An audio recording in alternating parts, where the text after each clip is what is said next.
tema? El negocio que nosotros tenemos es una actividad empresarial, la más importante del mundo, tiene todas las características de respaldo en la corporación, de los mejores productos, de los mejores desarrollos, de una historia tremenda de 50 años de solidez en el mundo. Luego, ese no es el mayor problema en un tipo de negocios como esto.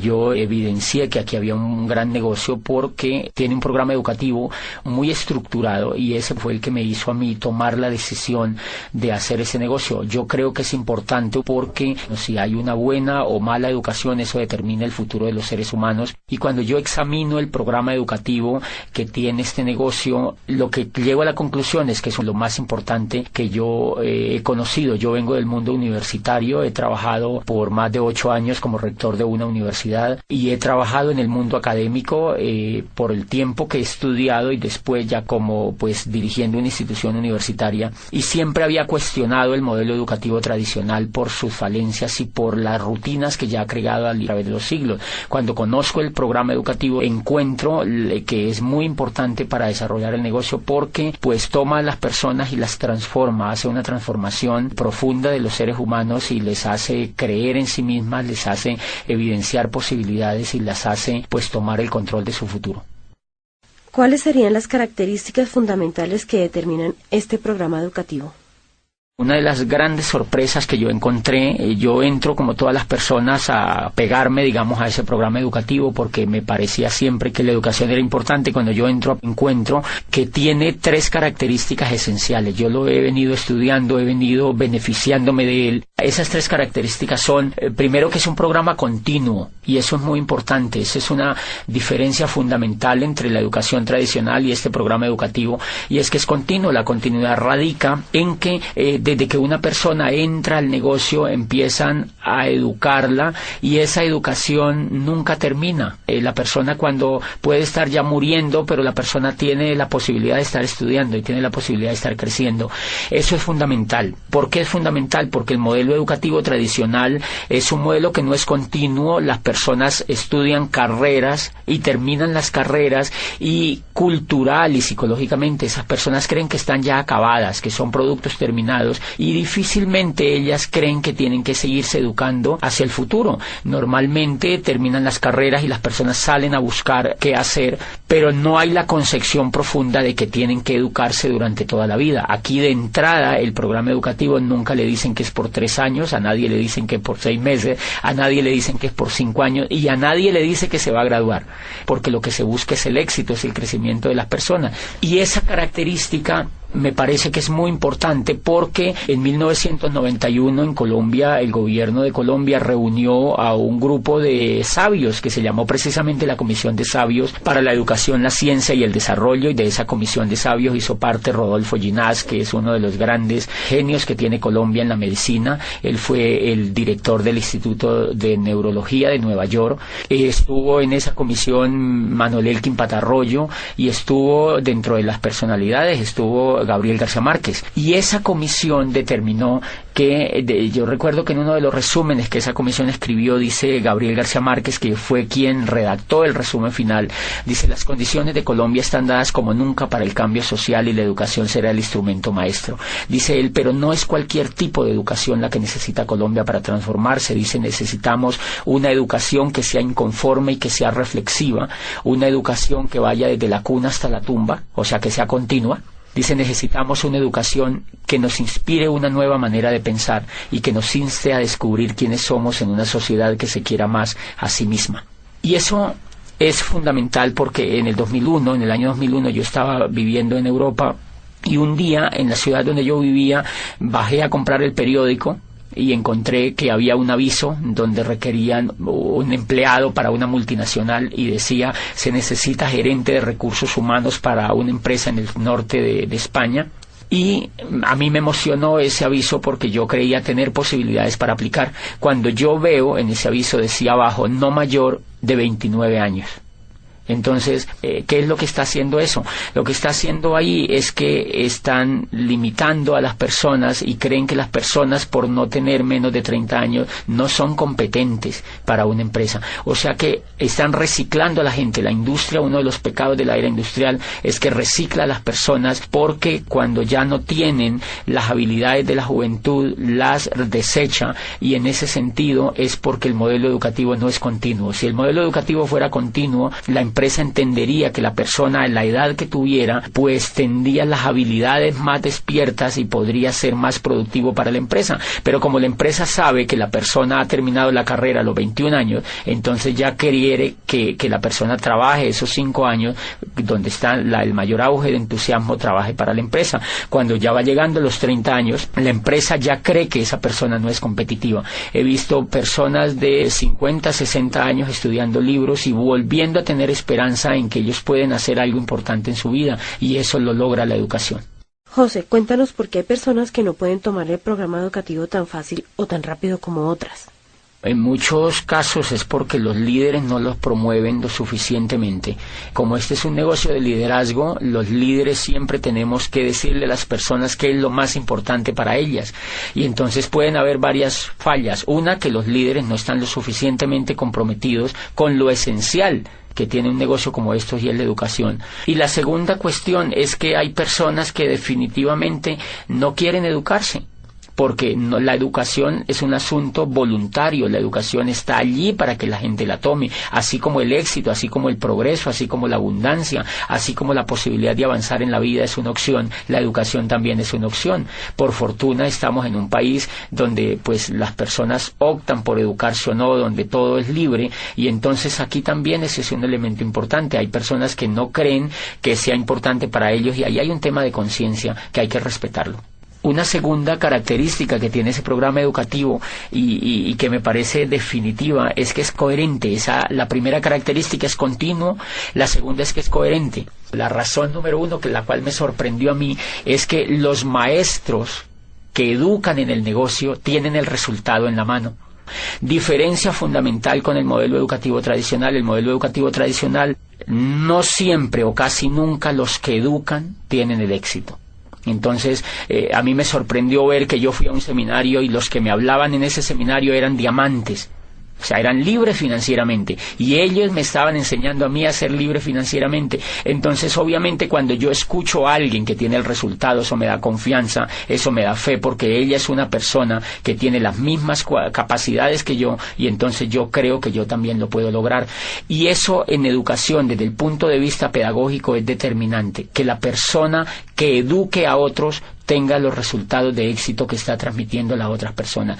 Yo, cuando conocí el mundo universitario, me daba cuenta que habían profesores, por ejemplo, que enseñaban administración de empresas y nunca habían tenido ninguna empresa. Entonces le enseñaban a los estudiantes a montar empresas, pero ellos jamás habían tenido la oportunidad de tener una empresa, ni nunca la querían tener además. Y entonces encuentras tú profesores de finanzas, por ejemplo, que enseñan finanzas a los estudiantes y ellos están quebrados financieramente. Yo recuerdo una vez, cuando yo estaba trabajando en el mundo universitario, entrevisté a un profesor y él daba macroeconomía, y entonces yo le pregunté, bueno, tú que sabes tanto de la economía, tú debes estar muy bien económicamente, y me dijo, no, yo la verdad no estoy bien económicamente, tengo muchas deudas, tengo problemas financieros, pero es que eso hace parte de la microeconomía, y yo lo que enseño es macroeconomía. O sea que es una cosa bastante interesante, y eso tiene mucho que ver con la incoherencia. Nuestro modelo educativo tradicional definitivamente se volvió muy incoherente, y entonces tú encuentras profesores que enseñan éxito, que hablan de éxito, pero ellos no lo tienen, que hablan de dinero, pero ellos no lo tienen, que hablan de empresas, pero ellos no lo tienen. Y entonces ese es uno de los fracasos importantes del modelo tradicional, porque los muchachos, como tienen ese espejo en sus profesores, ellos terminan duplicando a sus profesores, y eso empieza a generarse una ola de pobres que educan a pobres, de pobres que educan a pobres, que se educan entre los pobres, y todos terminan siendo pobres. Entonces por eso tú encuentras gente que les cuesta tener resultados financieros importantes, porque el reflejo y el espejo que ellos han tenido durante todas sus carreras por 20, 30 años de estudio ha sido de incoherencia. Y me hace acordar de una historia bellísima que leí en pedagogía alguna vez de un muchacho que quería estudiar cacería de dragones, era en Oriente, y él había encontrado que existía, pues la mayor necesidad de esa región era atacar la plaga de los dragones que lo infestaban todo. Entonces su padre lo lleva donde el maestro Lin, que era el más dotado en este tema de cazar dragones, y entonces el muchacho se matricula allá. Empieza a aprender primer semestre cómo cazar dragones 1, segundo semestre cómo cazar dragones 2, tercer semestre cómo cazar dragones 3, etcétera, etcétera. Pasan los 5 años y él se gradúa como cazador de dragones. Están tan contentos la familia que van a celebrar con él el grado, lo abrazan, se toman fotos, llevan la abuelita, todos los familiares, las tías, los primos, etcétera, etcétera, y los amigos, y brindan ese día porque se gradúa el hijo como cazador de dragones. Estaban tan felices que lo matriculan inmediatamente en la maestría de cómo cazar dragones, profundo ya, una maestría es una especialidad importante, y entonces el muchacho se queda ahí mismo en esa escuela de cazadores de dragones con su maestro dirigiéndole la maestría, y entonces ya empieza a profundizar cómo cazar dragones en el aire, cómo cazar dragones en el mar, cómo cazar dragones pues en la selva, y se especializa y termina la maestría. Vuelven y celebran a los 2 años y medio, 3 años, él termina, lleva 8 años estudiando cacería de dragones, y entonces celebra y sale como magíster en cacería de dragones. Se va al campo a cazar dragones y al cabo de 10 años regresa muy triste, ya más avanzado de edad el muchacho, ya está entrando en los 30 años, 30 y pico de años, y entonces le dice al maestro, maestro, yo estoy muy triste. Y le dice, ¿por qué estás triste? Le dice, mire, yo estudié aquí contigo en esta escuela cacería de dragones, fui aplicado, nunca me supleteé, nunca habilité, hice todo lo que tú me dijiste, repetí todas las asignaturas, hice todo el pensum, y me gradúo como cazador de dragones, y no solo me gradúo como cazador de dragones, sino que hago una maestría en cómo cazar dragones a nivel de especialidad. Me gradúo de magíster como uno de los más brillantes estudiantes, y llevo 10 años en el campo, y no me puede creer, maestro, no solamente no he cazado ni un dragón, sino que ni siquiera lo he visto. Entonces el maestro se queda viéndolo y le dice, hijo, no te pongas triste, vamos a hacer lo siguiente, vas a volver al campo durante otros 5 años, y vas a trabajar muy duro en cómo cazar dragones. Si al cabo de 5 años no has logrado cazar ningún dragón, se le acercó al oído y le dijo, haz como yo, dedícate a enseñar a los hombres el noble arte de cómo cazar dragones.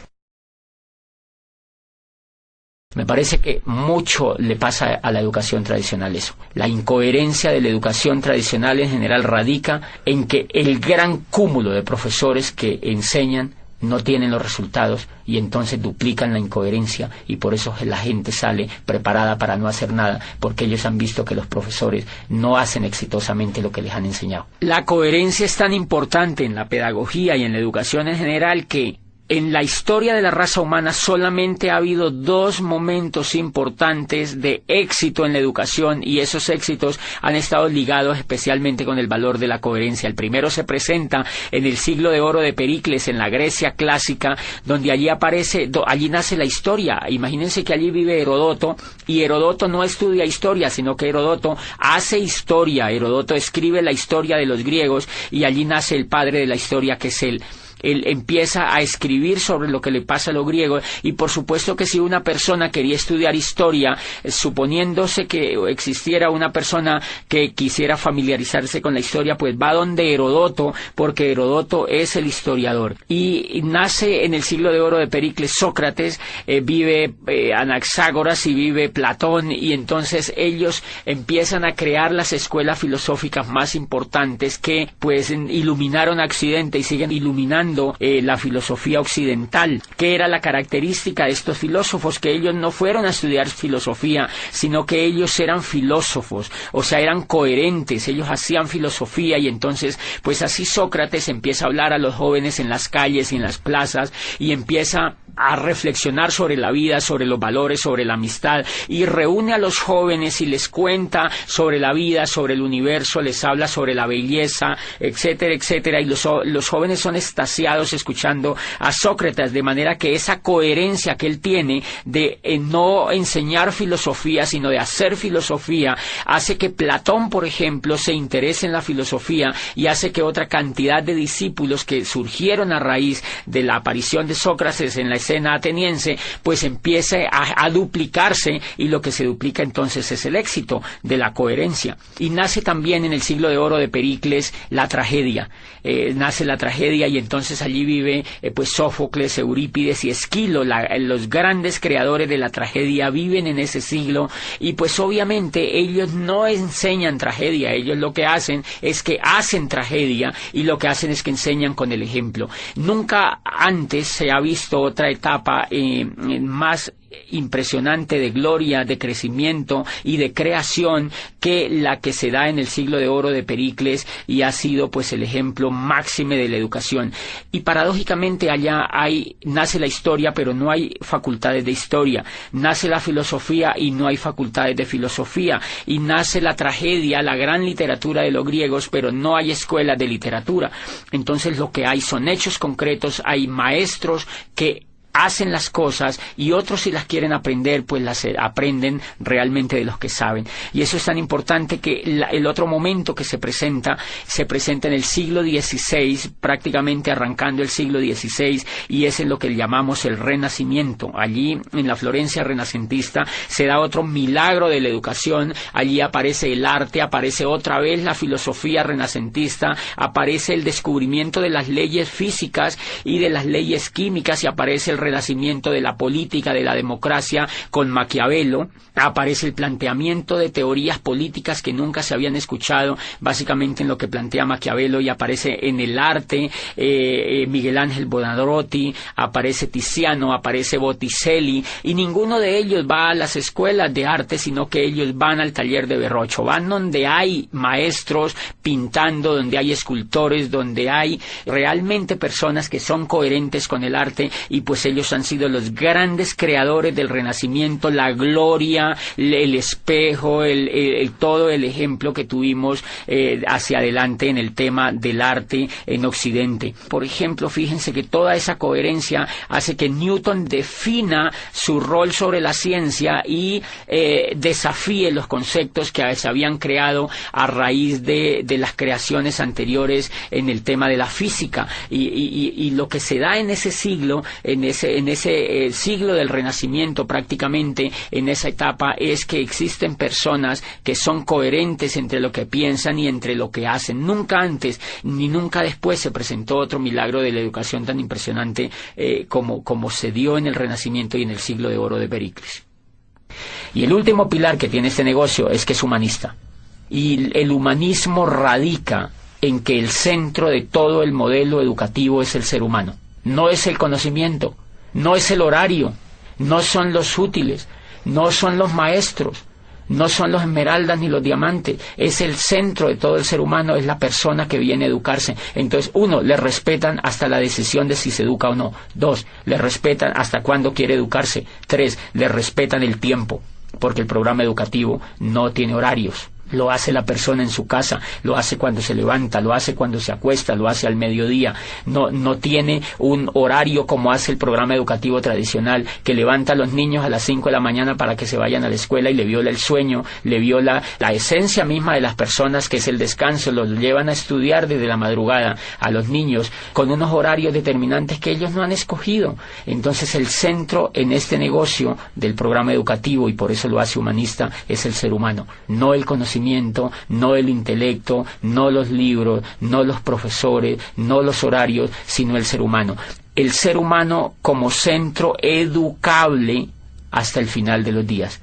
Como lo respeta como ser humano, sabe que el ser humano puede crecer desde que está con uso de razón hasta que muere, y eso es un modelo completamente humanista. El humanismo radica, siempre que se mide un modelo humanista desde la pedagogía, se mide dónde está el ser humano y cómo se le respeta. Este modelo educativo lo que hace es crearle a la persona una inteligencia superior desde lo emocional, le genera esperanza, le genera valores, le genera principios, y todo lo orientado a la educación está basado en los valores intrínsecos del ser humano, ni siquiera en el intelecto, sino en los valores intrínsecos del ser humano.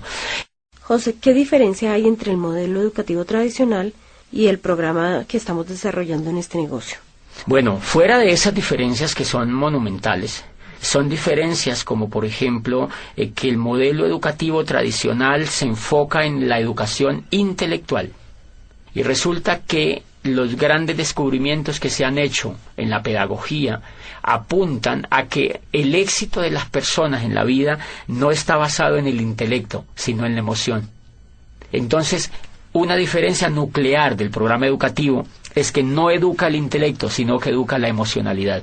Hay una obra de Daniel Goleman que se llama Inteligencia Emocional, es un profesor de Harvard y fue uno de los primeros estudios serios que se hicieron recientemente sobre el tema de la educación emocional, y empezó la pedagogía a darse cuenta que la educación emocional era mucho más importante que la educación intelectual. Me explico.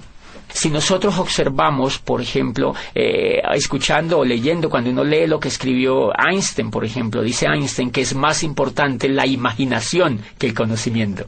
Lo que lleva a Einstein a descubrir la teoría de la relatividad es la emoción. No es lo que él sabía de física, es la emoción, es el deseo de hacer algo nuevo, es el deseo de descubrir una teoría nueva, era el deseo de superar al maestro que había antes que él. Lo que lleva, por ejemplo, a Newton a descubrir la teoría, la gravedad, todo el tema de la gravitación, es porque él quiere progresar frente a lo que había antes. Lo que lleva a Galileo Galilei a perfeccionar el telescopio de Hans Lippershey y ver las estrellas y decirle al mundo que el centro del universo no era la Tierra, que estaban equivocados y que llevaban 2000 años equivocados, fue el deseo de superar a Ptolomeo, que había existido miles de años antes y que habían educado a la gente con un paradigma que Galileo cree que es falso y lo demuestra. Entonces, fíjense que allí prácticamente no hay juego de intelecto, lo que hay es un juego de emocionalidad. Y si uno examina, es el deseo de superar, es el deseo de traspasar las barreras, es el mismo deseo que tiene el atleta olímpico de superar la barrera de los 100 metros, es el mismo deseo que tiene el ciclista de correr el Tour de Francia y ganarle al otro, es el mismo deseo del Guinness Record de superar. O sea, el ser humano desde que está en la faz de la Tierra siempre ha tenido el deseo de ser mejor, el deseo de crecer. O sea que lo que impulsa a los seres humanos no es el intelecto, es la emoción, y paradójicamente la emoción es la que no se educa. La emoción no se educa ni desde la casa, o más bien se deseduca. Se crean hábitos perversos frente a la emoción, y cuando uno llega a la escuela, lo que menos se le educa es la emoción. Entonces termina uno fracasado porque no le han educado el motor que tienen todos los seres humanos, y es la inteligencia emocional. La inteligencia emocional es lo que logra que una persona como Shakira, por ejemplo, a quien la despreciaban por su voz en el colegio, porque no era competitiva frente a los estándares que la profesora tenía, lo que hace que ella se vuelva en una de las cantantes más impresionantes a nivel mundial es la fe que ella tiene, es la confianza que tiene en ella misma, es la esperanza en el futuro que ella tiene, y es la capacidad que ella tiene para transformar los hechos que la rodean. Eso no es intelectual, eso es emocional. Gabriel García Márquez, desde que entra al mundo universitario aquí en Bogotá y estudia en la Nacional, él, de una lo que ve es que él no iba a ser un buen abogado y que el modelo que lo estaban metiendo educativo no le convencía. Él se retira de la universidad, y lo que lo lleva a hacerse el mejor escritor del mundo es el deseo, es el sueño, es la capacidad de querer progresar y la capacidad de creer en sí mismo. Y ahí hay un elemento fundamental que se llama la capacidad de soñar. La capacidad de soñar es un elemento emocional. Y si ustedes examinan, esa es una diferencia importante. El sueño, por ejemplo, está prácticamente vetado en la educación tradicional. Tú estudias 20, 30 años en la educación tradicional y normalmente a ti nunca te hablan de sueño. Nunca tú ves a un profesor hablándote de que es importante soñar. Nunca te hablan de que es importante soñar, porque ese elemento es casi cursi en la educación tradicional.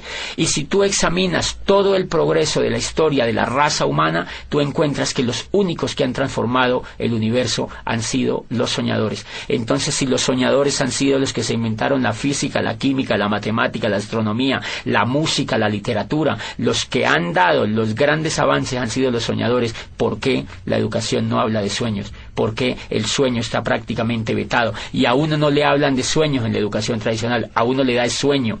Pero realmente allá nunca ve uno, en general uno no ve profesores soñadores. Y me llama la atención eso, porque uno de los elementos importantes, la diferencia de los seres humanos con los animales, es que los seres humanos se difieren en que los seres humanos somos soñadores. Los animales no sueñan. Los animales vienen programados genéticamente para repetir lo mismo que ha hecho su especie a través de miles de años. La abeja repite el mismo panal, la hormiga repite el mismo hormiguero, el cerdo repite el mismo comportamiento de los otros animales. Y entonces, si la diferencia de los seres humanos con los animales es soñar, quiere decir que un modelo educativo que no nos enseñe a soñar no nos está humanizando, sino que nos está animalizando. Cuando yo entré a este programa educativo y encontré que el centro de todo el programa educativo era hablar de sueños, era volver a poner a la gente a soñar, era diciéndole a la gente, tú puedes lograr lo que tú quieras, tú puedes construir el futuro que tú quieras, tú puedes aprovechar este vehículo y cambiar la historia de tu vida, tú puedes imaginarte un futuro mejor. Ahí me di cuenta que estaban humanizando al ser humano. Y entonces me di cuenta que llevaba yo 20 años acercándome más a la raza animal que a la raza humana mediante la educación. Esa es una trampa que la educación tradicional no ha descubierto todavía y que hay intentos por progresar, pero es tan grande. La educación tradicional lleva más de 800 años haciendo lo mismo y no la han cambiado prácticamente ni un ápice. De manera que hay que entenderla, es un modelo muy complicado de cambiar, pero nosotros podemos hacer cosas por los demás y yo pienso que la labor que está haciendo el modelo educativo de este negocio pues es impresionante, porque en lugar de cuestionar lo que ya hay, hacemos realidades los sueños de muchas personas con una herramienta que es verdaderamente revolucionaria desde allí. Y los sueños son emocionales, ese es un elemento. Otro elemento como ejemplo es la confianza. Si tú te das cuenta, los Estados Unidos de América en estos momentos han entrado en una recesión. ¿Qué es la recesión? Carencia de confianza en la economía. No es que no tengan dinero, lo que pasa es que no quieren invertir el dinero. Los bancos no quieren prestar. ¿Por qué no quieren prestar? Porque no tienen confianza. ¿Por qué no quieren comprar finca raíz? Porque no hay confianza. ¿Por qué no hacen negocios como antes? Porque no hay confianza. O sea que el elemento, por la confianza se cae la bolsa de valores de Nueva York. Por la confianza, imagínate, la confianza no es intelectual, es emocional. Y entonces si la confianza es la que es capaz de mover la economía del mundo, ¿por qué no se educa en la confianza? ¿Por qué no se educa a los niños a que sean confiables? Si ustedes observan afuera, se van a dar cuenta que las personas que tienen éxito es porque son confiables. Las personas que no tienen éxito es porque no son confiables. El éxito económico y el éxito en todas las etapas de la vida radica en la confianza. La confianza que la familia le tiene a uno determina el éxito que uno tiene con la familia. Si uno no es confiable, ni la misma familia lo apoya. O sea, ¿qué quiere decir? Que la confianza es un factor determinante en el progreso de los seres humanos y nunca se enseña. Claro, cuando una persona se vuelve confiable puede progresar en todos los aspectos de la vida. Y ese es un elemento. Este negocio educa en valores, en volver soñadores, en el valor de la imaginación, en el valor de la confianza, en el valor del perdón, en el valor de la asociación, que es fundamental. La asociación, fíjate que en la educación tradicional, uno de los elementos que me gustó de este negocio es que cuando yo entré me empecé a asociar con gente rica. La gente que te educa es gente rica, es gente que tiene lo que uno quisiera tener. La educación que yo había tenido me asociaba era con gente que no tenía los resultados. Entonces, obviamente, si las personas se asocian, si una persona se asocia con gente que viola la ley, esa persona le da por violar la ley. Si una persona se asocia con gente fumadora, se quiere volver fumador. Igual, si una persona se asocia con gente rica, se quiere volver rico. Si una persona se asocia con gente pobre, se quiere volver pobre. Porque Dios los hace y ellos se juntan, dice el dicho. Entonces tú encuentras, claro, si una persona es educada en un medio pobre, donde no ve resultados, la persona lo único que va a duplicar es pobreza. Este modelo de negocio tiene la facultad de asociar a las personas con gente que tiene resultados de abundancia y entonces eso se pega en las otras personas. Por eso crea como una especie de ambiente donde hay muy fácil la posibilidad de la duplicación, porque las personas siempre están viendo resultados y siempre están viendo posibilidades y siempre están viendo coherencia y siempre están viendo progreso. Otro elemento importante es que cuando uno se asocia en este negocio, uno encuentra gente que no se queja, gente que no habla de pobreza, gente que no te habla de crisis, gente que no te habla de fracaso, gente que no te habla de pérdida. Acá siempre te van a hablar de ganancia, de prosperidad, de abundancia, de riqueza, de amistad, de perdón, de valores, de familia, de crecimiento. Entonces, obviamente, si te están hablando todo el tiempo de eso y tú lo vives, a ti eso se te va pegando y te dan ganas de ejercerlo en tu vida. ¿Tú consideras que este programa educativo es importante para un negocio multinivel?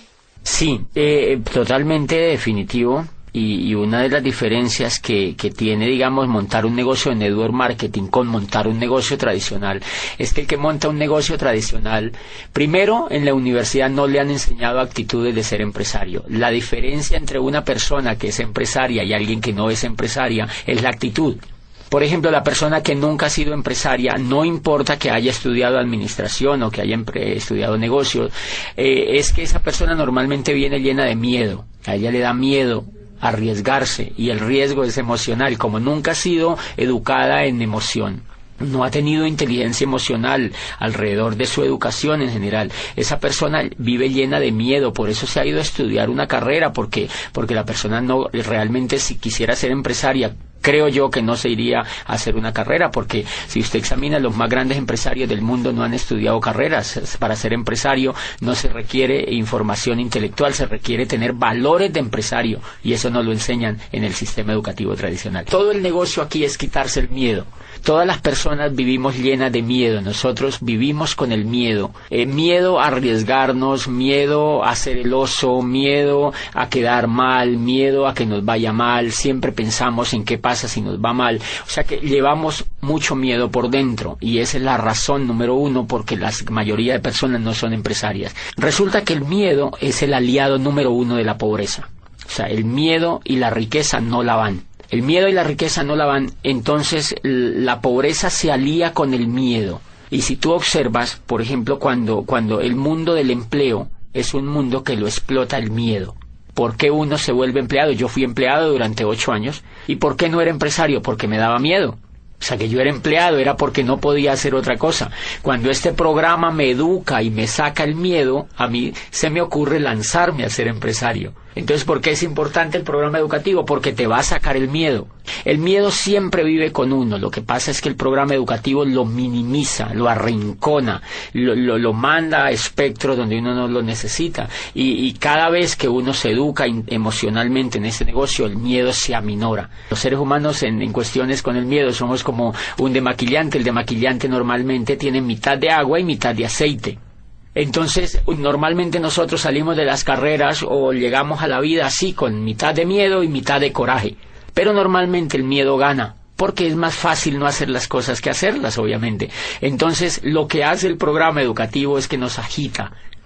Hagan de cuenta que se agita ese demaquillante, y el miedo se mezcla con el coraje, y entonces como el miedo se mezcla con el coraje no nos puede ganar, y entonces uno sale y da un plan, uno va y muestra los productos, uno va y hace un auspicio, uno hace algo en el negocio, y cuando uno se ha dado cuenta, nos hemos dado cuenta que cuando uno deja de escuchar el programa educativo, deja de educarse emocionalmente, vuelve y se aparta el miedo, y vuelve el coraje, se aparta, y entonces uno para de hacer el negocio. O sea que todo el negocio en los seres humanos consiste, para ser empresarios, en quitarnos el miedo. Y por eso es importante, porque las personas llegan pues llenísimas de miedo, y eso es lo que va ocurriendo en la mente de la gente. Cuando la gente se empieza a quitar el miedo, empiezan a sentir poder. Por eso es que yo no le recomiendo a ninguna persona que sea empleada que se salga de los empleos. Cuando inician el negocio, me preguntan, este negocio me parece muy bueno, yo me quiero salir del empleo, yo quiero dedicarme solo a esto. Yo le digo, prohibido, porque esa persona no se ha sacado el miedo todavía. No le recomiendo tampoco, porque si esa persona ya se hubiera sacado el miedo, ya mínimo era platino en ese negocio, o era esmeralda, o era diamante. La razón por la cual no ha calificado es porque tiene miedo. Entonces es muy recomendable que las personas se vayan sacando de a poquito el miedo, y que valoren sus empleos, que se vuelvan buenos empleados, es decir, que hagan bien sus funciones, pero poquito a poco se van quitando el miedo. Y cuando se quiten el miedo, se quitan al jefe también, pero antes de que se quiten el miedo no se lo van a poder quitar. Entonces es fundamental, y además las emociones, la excelencia, dice Aristóteles, no es un acto sino un hábito, y lo que busca este programa educativo es volver a la gente excelente. Y entonces, ¿por qué hay que pegarse al programa educativo? ¿Por qué es importante para un empresario? Porque le va a quitar el miedo y porque le va a generar el hábito de la excelencia. Y eso no se genera en un día, tiene que generarse en un proceso. Bueno, José, entonces, ¿qué le dirías tú a aquellos empresarios que ven el sistema educativo como un gasto? Bueno, más que decirles es como evidenciar qué es lo que pasa normalmente con un empresario nuevo que ingresa al negocio y no es que no le guste, porque a ellos les gusta, lo que no les gusta es pagar. Entonces, porque el programa educativo tiene un costo, si tú observas la carrera que has hecho, eso te ha sacado dinero y tiempo, mucho dinero y mucho tiempo, y tienes que evaluar los resultados que tú tienes con eso que has hecho. Luego acá, si tienes un programa educativo que es altamente competitivo, que es diferente a lo que has hecho y aquí vas a construir el futuro, pues lo menos que puedes hacer es pegarte al programa educativo. Porque la gente no se pega. La gente no se pega porque está acostumbrada a no invertir en su mente. En general, la gente hace las carreras porque todo el mundo las hace. En general, la gente va a las universidades porque si no va a las universidades, los papás los recriminan. Entonces, es como un poco para dónde va Vicente, para dónde va la gente. Porque es culturalmente aceptable que un pelado salga de la universidad y lo primero que la mamá se queda viendo es, bueno, salga del colegio y ahora ¿cuál universidad va a entrar? Es un imperativo social. Pero normalmente, ellos no están interesados en invertir. Ellos no están interesados en general, sino que la cultura los avienta a eso. ¿Qué es lo que pasa acá? Que como es mucho más libre y es mucho más optativa la decisión, más aún que hay que aclarar que este programa educativo es totalmente voluntario para los empresarios. Ninguno de nosotros podemos obligar a un empresario a que se pegue al programa educativo. La gente en general no se pega porque están acostumbrados a invertir pues un poquito del pecho para abajo. O sea, invertimos es en comida. Porque si no invertimos en comida nos morimos. Entonces la gente compra carne, compra cebollas, compra tomates, compra mercado y compra cosas para comer, pero casi no compra cosas para alimentar la mente. Entonces la mente la alimentan con televisión, la alimentan con programas de radio, la alimentan con noticieros, la alimentan con negativos, la alimentan con charlas con los amigos, lamentándose de la vida y hablando de la crisis. Entonces ese tipo de alimentación tiene muy negativizado al ser humano. Y claro, cuando ellos entran acá creen que eso no se puede cambiar porque es como un disco duro que ya viene grabado. Entonces las personas normalmente no se conectan por un hábito que tienen de no invertir en su mente. Entonces lo que uno tendría que ayudarles es a que ellos tomen el hábito de invertir en su mente, porque si no toman el hábito de invertir en su mente no hay absolutamente nada que hacer con una persona, porque yo creo que si una persona no se pega al programa educativo, pues tiene muchas dificultades en generar un negocio próspero. Puede hacer un negocio minorista, pero no puede hacer pues un negocio próspero. Entonces yo les recomiendo a todos los empresarios que se peguen al programa educativo y que hagan todo lo que les dicen sus líderes, sobre todo los líderes que ya tienen los resultados. José, ¿tú crees que una persona siendo profesional le sea más difícil entrar a este sistema educativo? Yo creo que eso depende mucho de la actitud de la persona empresaria que entra al negocio. Hay muchos casos de profesionales con una excelente actitud para educarse, pero tenemos montones de casos de profesionales que ven el negocio y son renuentes al conectarse al programa educativo. ¿A qué acuso yo esa renuencia? Creo que esa renuncia tiene que ver con lo que ellos creen que son. Como ya son médicos, como uno ya es abogado, como uno ya es ingeniero, entonces uno se cree producto terminado. Y ellos no tienen la culpa, ellos así los han hecho creer. Eso se lo ha hecho creer todas las décadas que llevan de estudio y los grados que les han dado. Entonces se creen productos terminados y creen que esto es un jueguito, que esto es una cosa allí pues como para decidirlo de manera sencilla. O sea, no creen que sea tan importante porque se creen productos terminados. Pero cuando ellos van, digamos que entra un ingeniero, yo he tenido casos de ingenieros civiles que me dicen, yo entro a eso y eso me gusta y yo sé que eso es espectacular como negocio. Y empiezan a dar planes, empiezan a trabajar, empiezan a querer auspiciar, empiezan a querer construir el negocio y se frenan y vuelven a mí y me preguntan, no sé qué es lo que me pasa. Lo que pasa es que yo voy donde la gente y me dice que no, yo a veces contacto a la gente y me dejan plantado, y obviamente para un profesional de esos pues un resultado de eso lo golpea. Cuando yo los escucho me dicen, no tengo resultado, yo le doy y le doy y le doy y no avanzo. Entonces yo advierto muchas cosas. Él se empieza a dar cuenta de que le falta algo que él no sabía que le faltaba. Y es, por ejemplo, coraje, disciplina. perseverancia. Él se quiere rajar, por muy ingeniero que sea, él se quiere rajar al segundo mes. O sea que él en ese momento le está faltando inteligencia emocional. Él es buen ingeniero, pero como empresario no tiene inteligencia. Entonces él en ese momento, antes de conectarse al programa educativo, él no se da cuenta que le falta la inteligencia emocional suficiente para ser empresario. Entonces creo que esa es una de las razones. El sentirse producto terminado, fíjense que la ignorancia, decía Platón, no es un estado de escasez, sino un estado de llenura. Y entonces cuando uno es profesional, uno se siente lleno, uno se siente que se va a comer el mundo, uno cree que ya todo lo sabe. Entonces que nadie le puede venir a enseñar otra cosa. Y dice Platón, ese es el peor pecado que se comete frente al conocimiento, porque la ignorancia, dice, si fuera un estado de vacío, pues simplemente bastaría con llenarlo y se solucionaría el problema. Dice, pero como es un estado de llenura, lo que la persona tiene que es vaciarse de todo lo que no sabe, de lo que cree que sabe, pero que no lo sabe, para que pues se vuelva un poco noble y empiece a aprender otras cosas. Entonces la dificultad radica allí cuando esa persona entienda que creo que es más con un estrelle que él se pegue cuando arranque el negocio y se da cuenta que la gente no le hace caso, que la gente que entra no quiere estar con él, que la gente que entra se raja, y normalmente es por problemas de confianza porque no confían en él, es por problema de que no lo ven entusiasmado. Y todo eso es emocional, entonces él tiene que empezar a educar ese tipo de emociones si lo que quiere es hacerse esmeralda o diamante en ese negocio. Retomando un poco sobre lo que dijiste anteriormente, háblanos sobre la coherencia y la práctica. Este tema de coherencia y práctica es fundamental, sobre todo en este negocio. Miren, cuando yo entré me sorprende que la persona se conecta al programa educativo, o sea que lo educan exitosos, pero a la vez le dan el negocio para que vaya practicando. No le dicen vas a conectarte 5 años y después le vamos a montar un negocio. Eso sería repetir el esquema tradicional. Acá lo que le dicen es se va a conectar a un programa educativo y ya le montamos el negocio. Empiézalo a practicar. Entonces, ¿qué pasa? Que la persona cuando aprende y practica, aprende 2 veces. Y entonces esa persona tiene la posibilidad de aprender muy rápidamente, que es lo que creo que es una tremendísima falla pedagógica en el modelo educativo tradicional. Y es que a las personas se les hace ir, mire, si tú sumas, uno va al antejardín, al jardín, a la media vocacional, a la escuela, al bachillerato, y termina haciendo posgrados. Y si tú examinas durante esos 20 o 25 años, tú nunca has practicado nada.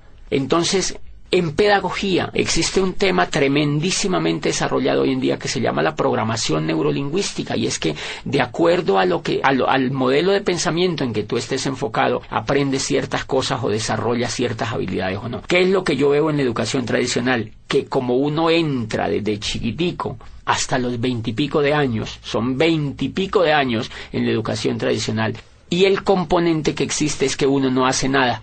Entonces, eso es una programación neurolingüística indirecta o casi directa. Como tú no haces nada durante 20 y pico de años mientras te estás estudiando, adivina qué aprendes a hacer: nada. Y por eso es que después, ya cuando uno realmente empieza a aprender a hacer algo exitoso, es cuando ya está viejo o cuando ya está de mayor edad, porque ha pasado la mayoría del tiempo sin hacer nada. En cambio, una sorpresa tremenda en este negocio es que cuando la persona ingresa al negocio, le montan un negocio para que empiece a practicar. Entonces él ejerce el tema de aprender mediante el error. Aprende, practica y comete errores. Aprende, practica y comete errores. Entonces él mismo va viendo cómo es que él mismo tiene que superar los obstáculos, porque él mismo es el que está practicando, no otro por él, ni en piloto simulador, sino en la realidad. Él sabe que cuando raja a una persona, por ejemplo, es porque es mal comunicador en muchos casos. Él sabe que cuando contacta y no logra auspiciar a la persona es porque es un mal comunicador. Entonces aprende que él tiene que mejorar esa habilidad de comunicarse mejor, etcétera, etcétera. Pero realmente lo importante allí es que la teoría y la práctica van completamente hiladas desde el primer momento. Y bien, eso hace pues que hayan tremendas posibilidades de éxito. Yo mismo me pongo a examinarme. Yo estoy durante 20 y pico de años en la economía tradicional y en la educación tradicional. Y el éxito en lo que yo hago, pues en lo que yo quería hacer con mi vida, era mínimo, realmente mínimo, tanto que al nivel de frustración me había llevado. Este programa educativo, en 4 años, ha logrado lo que ningún programa educativo pudo hacer con la vida mía. Por eso pienso que el valor tremendo que tiene, y el valor pues lo tiene muy muy empotrado en la coherencia. ¿Cuál sería tu mensaje final para los empresarios? Bueno, yo creo que redondeando esto, Sonia, es pues entender un poco que infortunadamente en el mundo tradicional no hay modelos educativos que cambien a la gente de cuadrante. Por eso tú encuentras personas en la economía tradicional que montan negocios, trabajan unos años, se quiebran. Imagínate que la Cámara de Comercio tiene unas estadísticas donde dicen que el 95% de los negocios de las empresas que se montan se quiebran en los primeros 5 años. Pero nadie se ha puesto a investigar por qué es que se quiebran. La mayoría de la gente le echa la culpa a la economía, al modelo económico, a la falta de posibilidades, y eso no es real. Entonces las personas montan los negocios, duran 5 años trabajando en ellos, se quiebran, recogen lo que les queda, montan otro, vuelven y se quiebran, recogen lo que les queda, intentan ya con otro, y cuando ellos se dan cuenta que como que no funciona nada, le echan la culpa al gobierno, le echan la culpa al país donde viven, y dicen, no, yo me voy para Europa, yo me voy para los Estados Unidos, y terminan en España, allá haciendo otra cosa, y no se dan cuenta que el problema no era ni de la economía, ni de la familia, ni del gobierno, ni del país donde vivían, sino que el problema era lo que ellos tenían en la cabeza. Entonces, como ellos se llevan la cabeza para allá, el problema sigue, pero en España. Entonces, ¿eso qué nos está diciendo? Que si un país quiere tener riqueza, un país tiene que enfocar su educación en que la gente se cambie del cuadrante, de que se cambie de un cuadrante de empleado o autoempleado y que se vaya al cuadrante de ser empresario. Por eso yo insto a los empresarios de América Latina a que motiven a las otras personas que conocen a que se peguen a un programa educativo que en el fondo lo que va a hacer con ellos es cambiarlos de cuadrante para que logren no solo el éxito en este negocio, sino